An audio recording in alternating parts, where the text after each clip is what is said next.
ایسی دعا جس کو 90% لوگ غلط ٹائم پر پڑھتے ہیں۔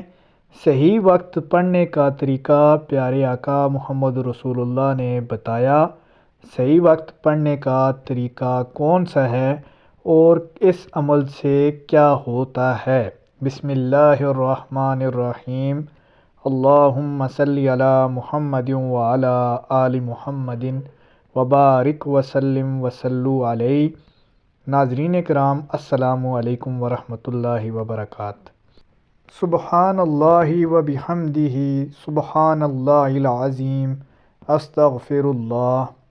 ناظرین کرام، یہ ایک ایسی تسبیح ہے جس میں اللہ تعالیٰ کی حمد و ثنا، اللہ تعالیٰ کی بڑائی اور اللہ تعالیٰ کی رحمتوں کا ذکر کیا گیا ہے اور اللہ تعالیٰ سے استغفار، توبہ کی طلب کی گئی ہے۔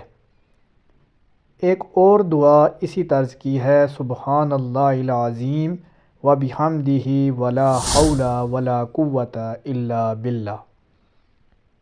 اللہ پاک کی ذات پاک ہے جو عظمت والی ہے اور اسی کے لیے تعریف ہے، اور گناہوں سے بچنے کی طاقت اور نیک کام کرنے کی قوت صرف اللہ ہی کی جانب سے ہے۔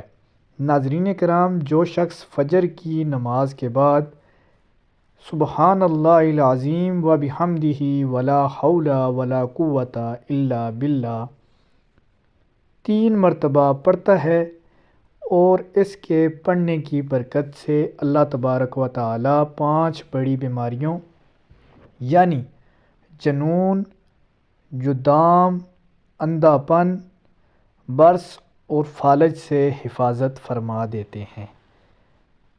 ناظرین کرام، یہ ایسی بیماریاں ہیں جن کا علاج ناممکن نظر آتا ہے، لیکن رب تعالیٰ کی قدرت، رب تعالیٰ کی رحمت کے صدقے اور اس تسبیح کی برکت کے صدقے سے اس بیماری سے چھٹکارا حاصل کیا جا سکتا ہے، اور اس بیماری کا علاج بھی یہی ہے۔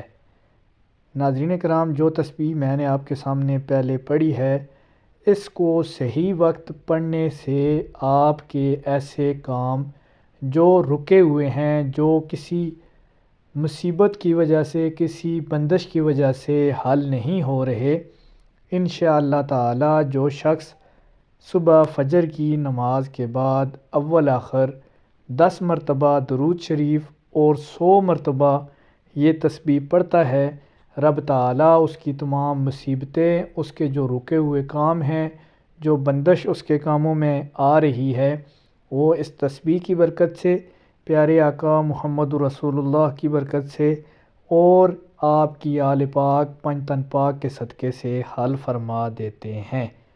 ناظرین کرام، ویڈیو اچھی لگے چینل کو سبسکرائب کر دیں۔